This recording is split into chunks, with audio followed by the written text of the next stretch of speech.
Live, and now the three of us should be live on YouTube. I Excellent. think. Excellent. Good day. This is Dave Messina, and Rob Robertson and Dan Oakes are with me this evening. The other guys have obligations elsewhere, so busy midsummer activities. So we have a couple of stories, and I also wanted to add some comments about the FPVFC position on the Rotor Riot boycott. Add some comments on that. But first, Rob's in a bit of a schedule, so we wanted to first get to Arlington officials use drones to stop illegal fireworks shows. And Yeah, Dan, so it's kind of a if go kind of ahead, an Rob. interesting week. Kind of an interesting week, Dave. Here last July 4th, we were inundated with calls for fireworks, for illegal fireworks. So in the DFW Metroplex area, you can't do fireworks. There's numerous house fires, grass fires, things like that, because of the dense concentration of residents. So there's city ordinances, municipalities don't allow it. So because of that, that generates a lot of citizen complaints. This year alone, we had over 1,100 calls that were devoted to that in my full time job. So putting unmanned technology to work, leveraging UAS for more effective service delivery, we were able to clear a good portion of those calls, and we averaged about a 2-minute response time for each of those, rather than you know hundreds of fireworks calls that would generally pin per hour. So WFAA did a pretty cool feature on it. There's a video link on there if somebody wants to check it out later on. They did some interviews, and it was highly successful. For the most part, we had overwhelmingly positive feedback. Of course, there's always some controversy with that, but generally speaking, though, lots of positive support, especially from the people that were calling in the fireworks complaints, because clearly it was bothering them, keeping them up, causing hazards and whatnot. So essentially, dispatch the aircraft, use the PA. Hey, you're going to receive citations if it doesn't stop. Everybody scatters and move it to the next one. So quick and easy. That's good. And as Rob has described to me, using UAS in situations like this really helps de-escalate a situation. It keeps officers out of harm's way, and when folks are being approached by a PA system as opposed to an off a weapon drawn, then it's a much better situation. So definitely a drones for good situation. So are people more or less likely to comply when they hear it coming from a PA system or from the drone, or not really much of a difference? I would say 98% of the time, yeah, they comply, they stop, and it really accomplishes the objective. And back to what Dave said, it reduces the risk, it mitigates a lot of risk. Similarly, there's also a lot of times where fireworks calls are confused with shots fired calls or vice versa. So it adds that additional level of safety, where we did have those calls where people were, firing weapons off in backyards. So obviously that changes how we approach it. That's not a fireworks call. Excellent. And we know, Rob, we know you have to get on to work. So why don't we, unless there are any questions that have popped up, we know that you've got to get dressed and get on going. And if you can dial back in via voice, that would be awesome. And thank you for being here at the beginning of this. Absolutely. Hopefully at the end, I can give you a few legislative updates as well, Dave. Yeah, that would be great. Okay. What's up next? Let's see. What is up next? If you just pop it up, I've read all of these. Whatever sequence you're in, Dan, I can adapt. Let's see. This might have been the first one. CTAC's $40,000 4th of July fail? Yeah, ooh, that doesn't sound good.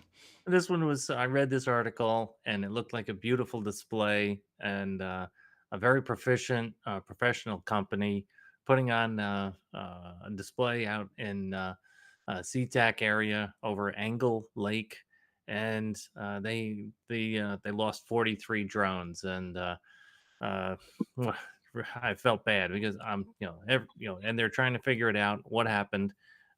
the pilots of and the pilots of the whole operation are a little skeptical about the potential of foul play. They've never had issues like this, and they just all some 43 odd drones lost GPS connection. So, depending on the technology being used, you wonder, what was going on? Why would this happen? Aliens, UFOs. Yeah, you need a little, yeah, aluminum helmets might have helped. I felt bad. I mean, it's a significant loss of assets, and what, $143,000, something in that magnitude. Ouch. And yeah, these will, they dropped right into the lake. So they're the article states that they're going to have some divers try to pull them out, but we all know it's not a lot of luck that these aircraft will fly again. Yeah, So I'm sure if nothing else, getting the litter out of the lake is a good thing to do. yeah, get the batteries out of there. Yep, that was that article. All right. The next one in my tab list here is wing drones to deliver medical supplies to Dublin hospitals. So this one struck me as we see that it's the company Wing, and this, as I've mentioned in the past, I've had the privilege, and I think Dan and I both have had the privilege of working with a number of the Wing folks, the Wing employees. So this is a division of Google, if I got that right. A division of Yeah, Alphabet, probably, Alphabet. but Yep. the parent company Thank of both. Yep, yep, thank you. And so these people are smart, they're patient, they've gone all over the world. Unfortunately, they go outside the United States regularly because they find civil aviation authorities are more open to letting them get their certification elsewhere in the world. So this is definitely an example where the FAA needs to move more quickly. So they're Wing is making progress in the United States. They've got tests going so that they can get their type certification for their aircraft. But this is a situation where, hey, Rob, are you able to go on mute, please? This is a situation where inside FPVFC, what we've talked about is what's the economic viability of a delivery drone. And it's like, well, we're gonna put up a delivery drone for a cup of coffee or a can of peanuts. It doesn't make sense. However, this one, medical supplies, uh, uh, AFib devices, all sorts of and we've seen it proven out with zip line with blood. So to me, this is where you've got a situation where it's time critical and price insensitive. This is a real smart way to go. And as I said, the people creating the Wing aircraft are very, very sharp, and this is a company that I'd bet on from a perspective of they're going. If you want to see delivery drones in the skies, these folks are pulling it off. So is this really talking about like a demonstration of their capabilities, or do they really need to ship these medical supplies to the hospitals, or is it showing what they could do in other situations? I think this was more than a proof of concept. I think this was going into early stage production where they felt they needed, it was distance and time based both. And so difficult locations as well as time sensitive deliveries were the driving factors. Okay. Yeah, I don't know a lot about what needs to be delivered to a hospital. Why don't they already have it? And how can it be within the range of a drone, but they don't have it at the hospital, kind of thing? Right, right. And I believe this was getting from the hospital out to Dublin hospitals. You're absolutely right. Yeah. Why two hospitals? Yeah.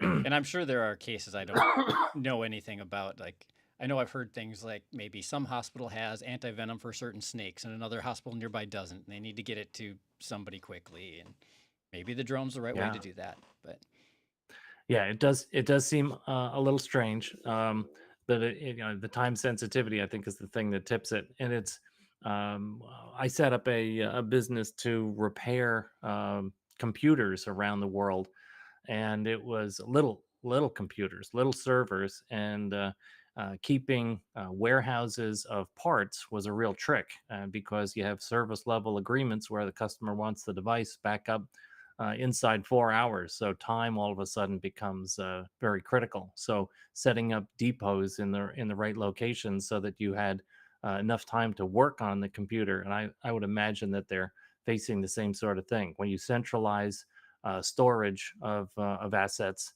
it can be very cost effective, but then you have to figure out how do I get them distributed out to the Sure. locations timely. Yeah, so you're Yeah. talking about somewhere central Dublin to be able to then fly out to wherever all the hospitals are. And yeah, that might make more sense to me then. Yeah. Yep. I'm All sure there's right. a really great use case for it. I just didn't read the article and I don't have the full context for why. I just, in my head, I'm like, well, shouldn't hospitals already have everything they need all the time? But obviously they don't. Right. Okay. Enough on that one, I think. Sure. And our thanks to Josh Cook for assembling these articles. Oh, this one's trying to load. Whoa, that's a huge video. It says Arizona teen helps families find their missing pets with drone technology. So this one is in homage to Blunty and Joshua Bardwell putting on putting up a story about finding pets. This young man is completely amazing. He's, I believe, 16 years old, and he's saved up and got himself an infrared DJI drone. So I'm like, oh, really? Nice. I don't imagine he did this on a paper route, but whatever this young man did, I hope he got a little help from someone. But props to him, starting his own business.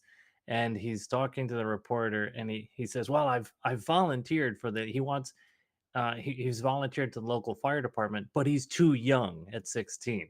So good for him. This let's keep an eye on this kid. I love to see hustle like this, and I love to see innovation, as well as real sensible train of thought. He's starting a business to help find pets. So if you have a pet that's misplaced, he'll use infrared to help find your pet. So he can't do this as a volunteer for a fire department or police, but he can start his own business and do this privately. Yes, that's right. Yeah, I mean that doesn't surprise me at all. And the way municipalities work, and there was some authenticity, and he immediately says, "Well, we usually don't do this during the day. This is it sets up better at night, and that's legit." So yeah, I'm sure to be able to see the heat difference between a pet and the surroundings works much better at night. Right, particularly in Arizona. So yeah, fun article. In Arizona in the summer, would you have to look for the cooler spots to find an animal and not the hot spots? Like it's probably yes. If it's 100 and some degrees. Yeah, when I worked in Tucson, I'd be out there a week every month, and you'd go out and the tarmac would be soft, and if you were silly enough to put on your seatbelt without a glove or something to protect your hand, the metal of the seatbelt would be so hot you'd burn your hand. So yeah, 115, 120 degrees, and but it's a dry heat. Really. An oven is dry heat. Well, I would guess just the pavement and the surroundings would heat up more than the air temperature and would be very hot on an infrared or the camera on that drone. Agreed. That's why, I mean, it's in jest, but I would imagine that an animal would show up as cooler than the tarmac. And I'm sure Rob's seen some heat down there in Texas too. Yeah, that's what I was going to elaborate a little bit. Back to the thermography side of it. The thermal sensors, all they're doing is measuring the infrared radiation that's being emitted off of an individual or an item. So I can tell you, like here in Texas, at least, depending on the time of day, you can have a person standing on a sidewalk or on a roadway. You can activate your IR sensory equipment, and you can't even see them there if there's no difference in the heat radiation coming off of the person and the pavement. So like literally you can look at somebody with a visible sensor, see a person standing there and switch to thermal and they will disappear. So it's kind of just one of those things you have to realize, the medium you're looking for, you have to know what a person's going to look like in the environment, at the altitude, in the operating area that you're at. And just like Dan said, yeah, a lot of times, very well, it's the cold spot that you're looking for. You're looking for a cooler spot, and then you can use your palettes, your white hot, black hot to your advantage to try to ascertain what you're looking at. But yeah, you're spot on that, Dan. Sometimes you're looking for the cold spot and not the warm spot. That's something. So, pro tip: nefarious activities, go out when it's 98.8 degrees. Yeah. Incredible. That's doesn't, good. Doesn't get over body temperature here in Minnesota that frequently. So. Yeah. Not lately here in New York either. So yeah, to me, great story. I'm very impressed with this young man, and I think it's just fantastic that this is what he wanted to do, and focuses, and he's helping people find pets right now, and he'll sharpen his skills, and what he wants to do is graduate to, when he's old enough, to volunteer and help out, and probably monetize search and rescue, and that's just great. That's awesome. Another story. good use for drones. But he'd be grounded if a DJI is banned from the country. So that'd be great. Yeah. Next. Right, let's see what's up next. I think we already talked about the Arlington official. Oh, is there? I clicked on that tab twice. North Carolina takes flight. State repeals drone operator permit requirement. So this was good news from the regulation perspective. Now this is there's good news with regulations. This is awesome. So this is written up by Drone XL and our good friend Haye. So when you see Haye reporting on in Drone XL, this is a very capable reporter, and asks the right questions. I've been there as he's been at work, but this one. So the dates, as you read the article, are quite interesting. So North Carolina instituted what is effectively somewhere between a recreational requirements and a Part 107. You have to pass something of a test, and it's not quite as difficult as a 107, but it's absolutely redundant with remote pilot certification. North Carolina instituted that in 2014. Now, as some of our federal employee friends would say, they moved at the speed of government. So we know that, let's see, was it 2018 or 2016 that Part 107 came into being? I want to say 16. So it took them 8 years to realize, wow, this is redundant, and let's take it off the books. But still, in all, regardless of how much time it took them, that props to North Carolina legislature for recognizing that they should take down one of their own laws. I mean, when does this happen? And so now the folks, effective, I'm pretty sure it's December 2024, you'll only have to get a certification like the rest of the country. I'm pretty sure this was the only state. Of course, well, with the exception of Manhattan, but Manhattan has its own permitting requirements, which are a whole nother story. But the only place that I'm aware of that required a different certification and testing, and now that will be gone. So, and to me, this is as Haye reports in this, in Drone XL's take, this is intelligent from the perspective of North Carolina trying to be a bit more receptive and open to drone activities, and that's great. And it was RTP, or Research Triangle Park in Raleigh, North Carolina. That's where they were doing a number of the UPS trials. So I'm really glad to see this for North Carolina, and another good news, and good news on regulation. So do we know anything about who was behind making this change, or who was pushing for it, who helped make it happen? They did cite, and I apologize, I don't remember. I mean, they cited, and thanks to a number of the organizations and the people pushing this and encouraging the legislators to get this done. I don't recall, as my son would say, I don't recall. Yeah, let's see. That's Coupled with ongoing industry support, positions North Carolina. Doesn't say too much, like no specifics there. But right. Yeah, there was no specific organization.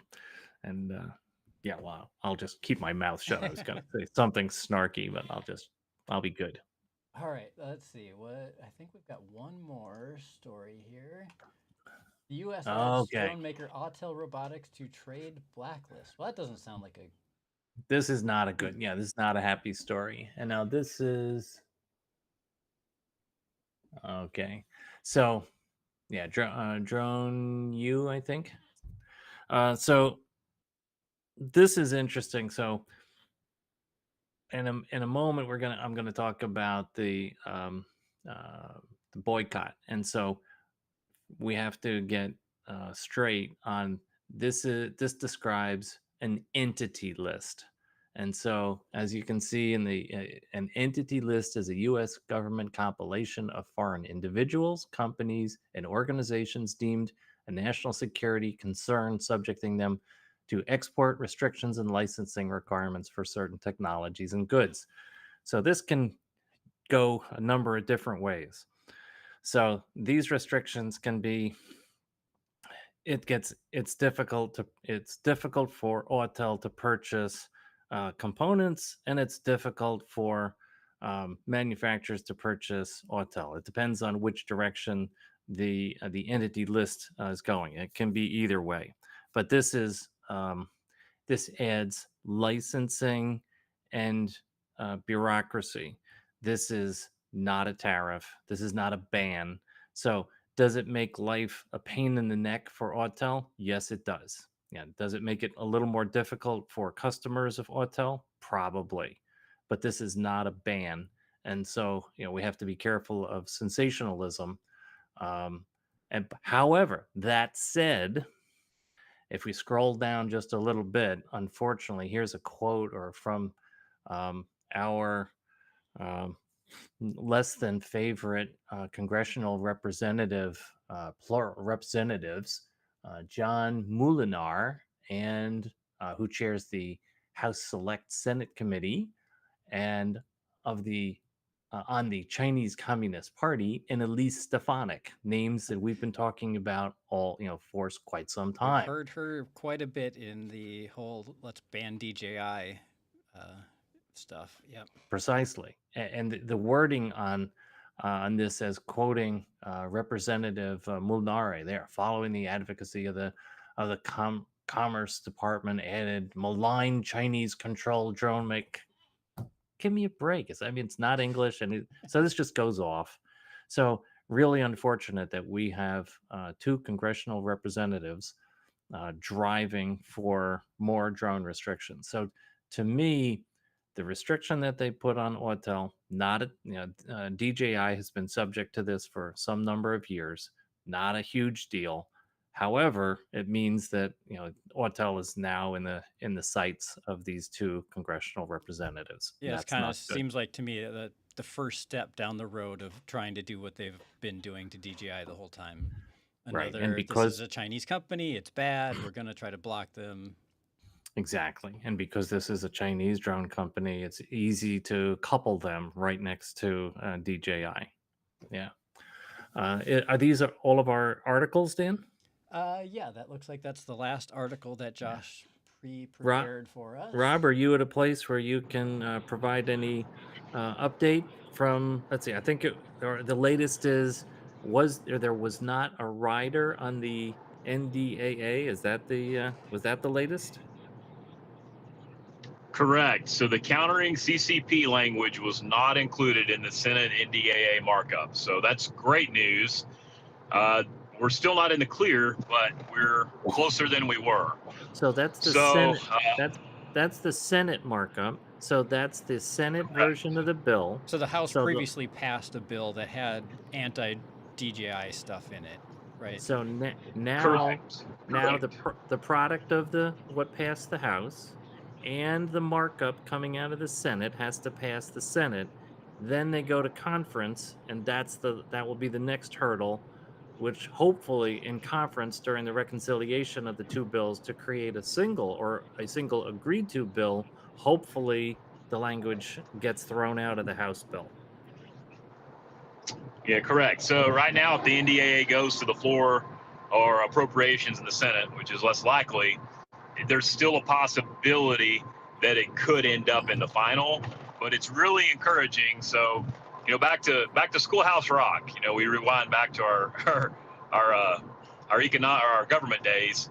It's no surprise it passed on the Senate because it originated. From the House, because it originated from the House. But it's great news that the Senate did not include the same language. So that's usually if they both have the same language, and there's a high probability it's going to move forward. Yeah. So we're still watching it, monitoring it closely. The Montana Senator Tester is rumored to still be trying to push a standalone version that mirrors Stefanik's Act. But as of right now, I'm told nothing has been introduced. Yep. Yeah, and so what worries me is that frequently these bills are highly bipartisan, and there's very strong support for the overall bill. So if the language gets included, the bill is going to happen. I mean, this is the National Defense Authorization Act, so that's going to happen. So this is not, they're not going to knock this one down in flames. And this one, just to clarify for everybody listening in, the countering CCP is the FCC ban. So that would impact everybody. Commercial, Part 107, recreational, public safety, that would impact everybody. So there's more than likely, if it were to pass, all current FCC licensing would be suspended for any countries of origin concerned manufacturers. There's a possibility it could be retroactive, but I would, from what I'm told, that's highly unlikely. That's kind of one of those unprecedented cases. So the curious thing about it is this is the CCP side. We also have the DFR Act that Josh talked about here 2 weeks ago. If that one moves forward, that's also of concern. But the DFR Act is the one that imposes the tariffs on everything. So if you outlaw the equipment and you're imposing tariffs, it's kind of contradictory bills. So I'm not real sure how that's going to hash out moving forward. Agreed. Yeah, and it's the CCP one that goes after the FCC licensing that worries me. Now, the good news there is that they would be restricting or putting additional regulations on top of hobby spectrum, and it's very possible that we could find some strange bedfellows in the sense of the FCC lobby is pretty strong, and we could find a lot of fellow support in the hobby bans if this gets pushed forward. Of course, we're in legislation right now, but it still has to get to the FCC to promulgate the execution of the regulation. At least that's the theory, because for an additional civics lesson for those of you following Supreme Court findings, the Supreme Court 2 weeks ago overturning the Chevron precedent is extraordinarily significant in this case, because the premise of overturning Chevron is that the agencies of the federal government do not have authority to put in regulations. So ATF, FCC, FAA, etc. It's all being questioned by the Supreme Court. So not a good time in our country right now. Yeah. Hey, so, Dave. Go ahead, Rob. I just wanted to add kind of my stance on this is I think that we need to implement cybersecurity standards for all things that are being imported. And if those security standards aren't met, then yeah, we should seriously look at introducing them into our society. So for instance, if we were to ban, so when Florida banned Chinese unmanned uncrewed aircraft systems, it cost them an estimated $25 million in loss having to replace their fleet. So you multiply that times 50 states, if you just want to average it out, you're looking at $1.3 billion. And they're talking about grants to help fund to replace that if these acts go through. That's written into specifically the DFR Act. So my question is, why don't we put that money into setting cybersecurity standards if that is the concern and that is the question mark? Because 1.3 billion could do a whole lot of testing and certifications. Yeah, and that would Right. apply to all companies, not just single out one from That's whatever correct. country they come Yes. from. Right. Yeah, and so the FCC regs address anything that has an oscillator, anything that emits radio frequency. So if it's intelligent communication and so much of what we use in our aircraft is unencrypted communication. So certainly this is well within our abilities to create appropriate safety protocols for communications, be it C2 or video command and control between ground and aircraft, or video between ground and aircraft. This is not rocket science. We can do this. And I agree with Rob completely that instead of, oh, let's just ban it all, let's shut it down, we really should and need to take a more sensible, more informed approach. Okay. Last topic I had was the Rotor Riot boycott. So a couple of weeks ago, there was a number of YouTube articles, and then lots of articles in print as well, where folks are saying, Rotor Riot is was started with a press release that Red Cat, I think, issued that unusual machines had been selected to create an FPV strike capability. And so the boycott. Go ahead. Unusual Did I get Machines that wrong? has been. I don't know much about this, so I'm just getting caught up. But Unusual Machines, they've already been working with the government on drone-related stuff, or the Defense Department. It's just Sure. the FPV and the Rotor Riot part of it that's kind of new. Is that how this? Yeah, I believe that Teal is picking up technology from FPV technology from Rotor Riot. I think that was the newness here. Okay. So that sparked a number of individuals saying this is awful. This is awful that that Rotor Riot is selling to the military, and that there's a weaponization of FPV, and we all should boycott Rotor Riot.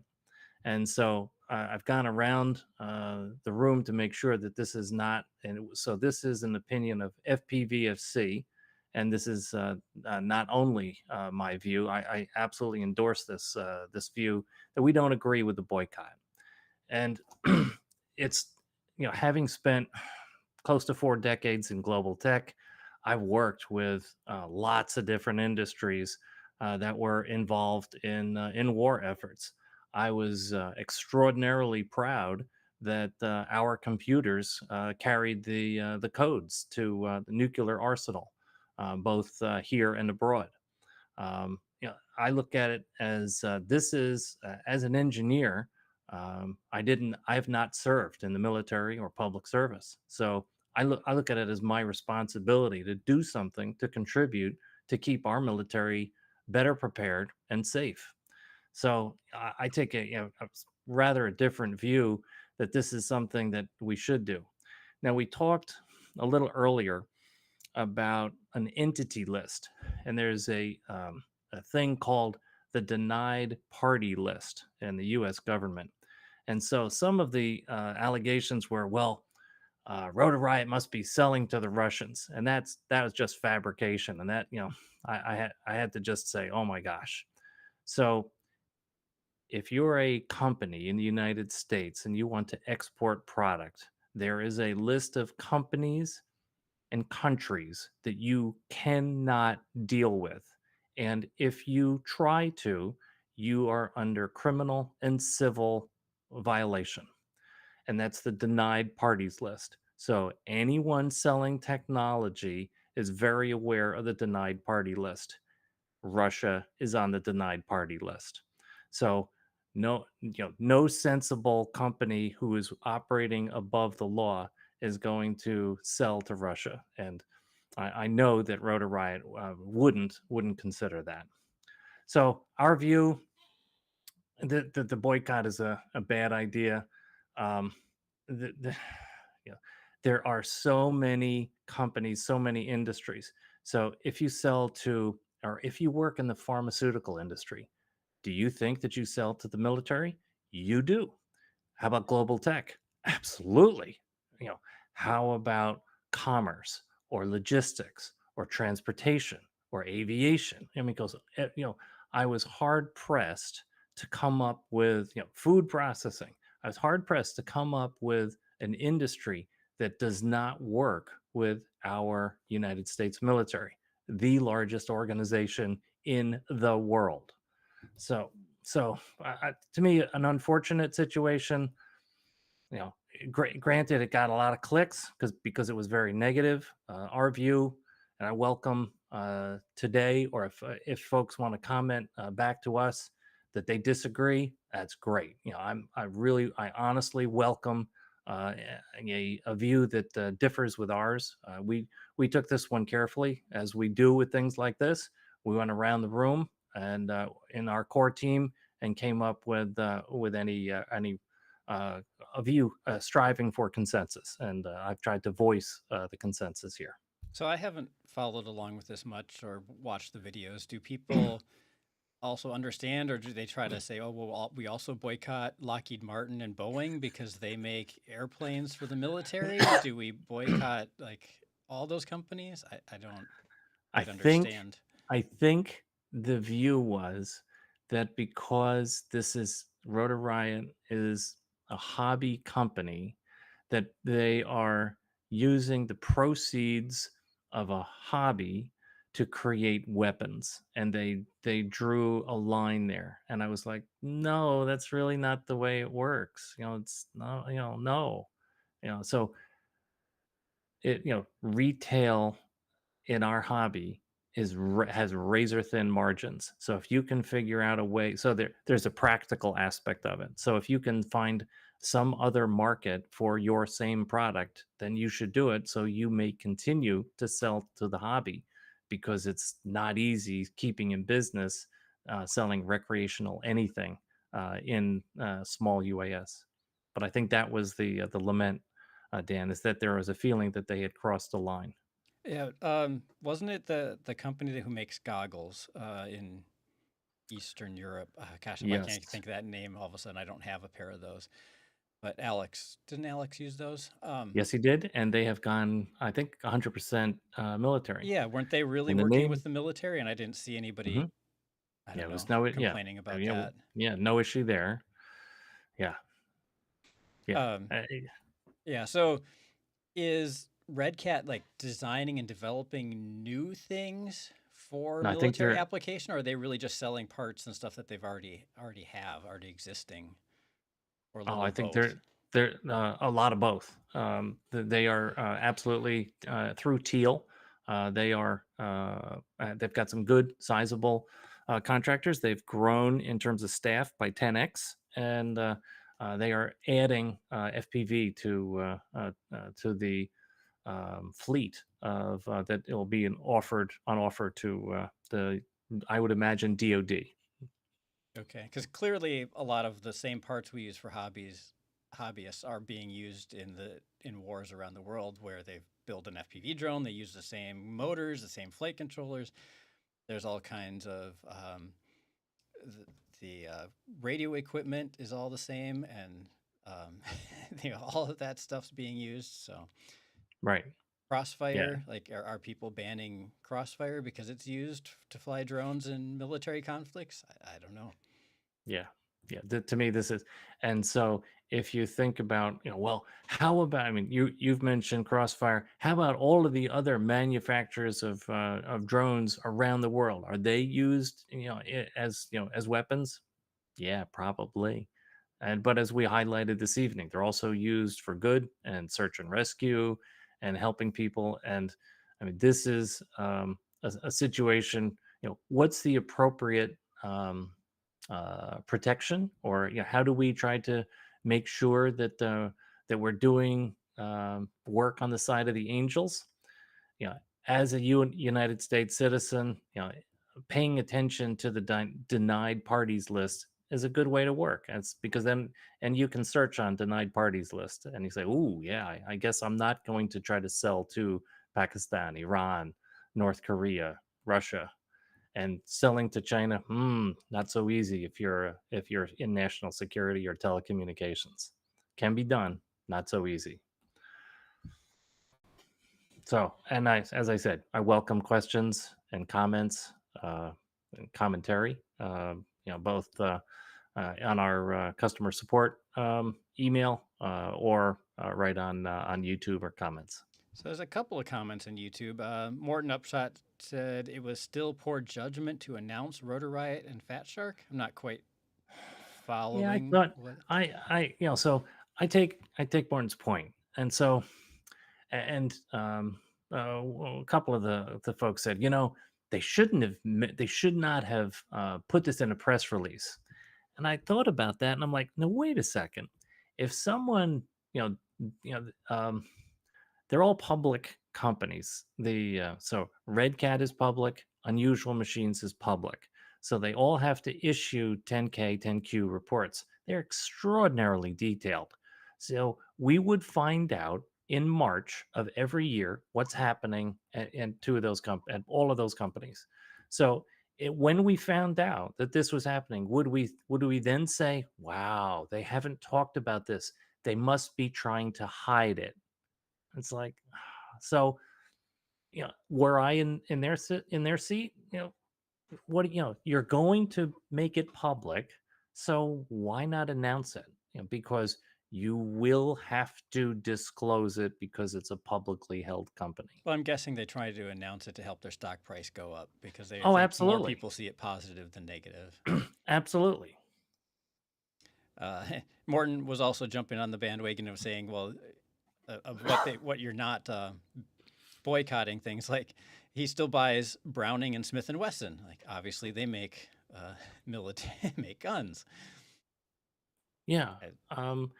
And I take, so I'm sure Morton's a little tongue in cheek on that, but I think he's on a good point, which is, and to Dan's point, no one was lamenting that Grumman or Northrop make aircraft for the military. No one was, it's clear that what's Smith and Wesson and Glock and other armament vendors, they make arms. So it's clear. And so I think there was a feeling that, wow, this is a hobby company doing something that looks untoward. And in reality, take a look at a lot of our hobby companies across the United States, and they're selling into whatever other industries they can. And sometimes it goes both ways. The hobbies take technology from the military, and sometimes the military gets technology from the hobbies. Right. M16 is a famous case in point. The M16 was designed after a toy. I know. Anyone who goes back as far as me knows that the M16 was also not a good rifle, but that's not because of the ergonomic design. All right. Anything else on that topic? Popping up? Nothing related to that. Okay. There was a different question much earlier today. Fun per Volt FPV was asking that it looks like a local high school to them has been removed from the FRIA list. They were wondering if we had any thoughts on why it was removed. The FRIA location was McGavick High in Nashville, Tennessee. And my first thought was, I haven't heard of that. I'm guessing we were not involved in creating that FRIA, so we wouldn't have any inside information as to why it was removed. We could maybe try to go back and find out whether it was an educational FRIA or if it was which CBO submitted it and try to ask people. But my guess is someone decided they didn't want it to be a FRIA anymore. Yeah, if you have a contact at the high school and the high school wants help submitting a FRIA application, we're happy to help. What in conversations with the FAA, what we have learned is a lot of the applications that have been submitted by schools, how shall I say it? The FAA has said they've been difficult to respond to because the schools are not steeped in the regulations like we are.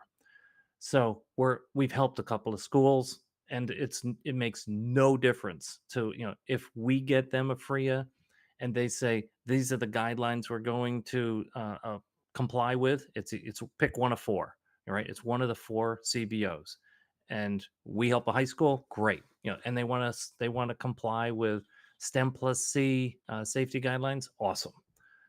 So not an issue. So that's an unusual one, that a school would be removed. As Dan said, maybe they chose to take it down.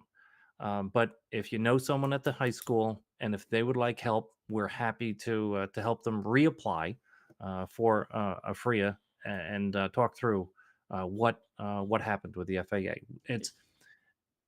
I don't think we've had any case where the FAA has granted a FRIA and then say, "Oh no, really, we changed our mind. We're going to take that back."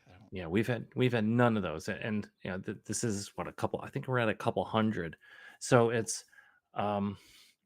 there's an odd situation, and we have asked the FAA to work on this. The situation is there are four of us submitting, five of us submitting FRIA applications in FPVFC. We don't have access to each other's. So it's, are you serious? So we all each have individual email IDs that are recognized by the FAA as being official from fpvfc.org, but I can't find the list that Dan submitted. He can't look at the list that I submitted.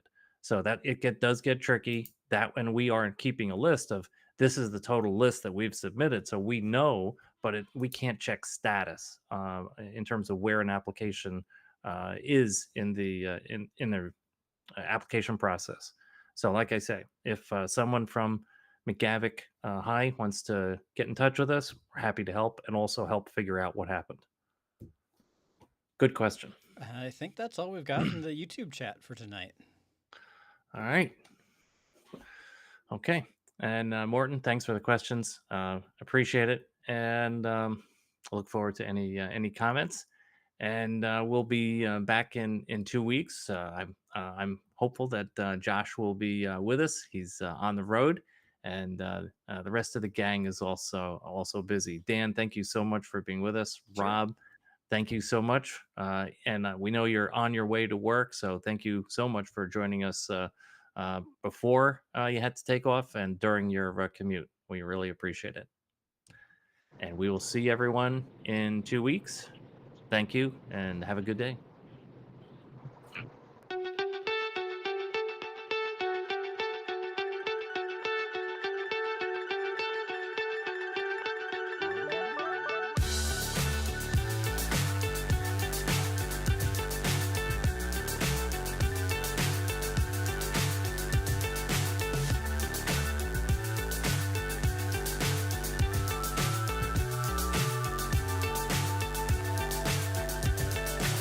So high, I'm hypnotized. What's up is down, what's left is right. Chasing stars and holding you. I can't see the end, but we'll see it through.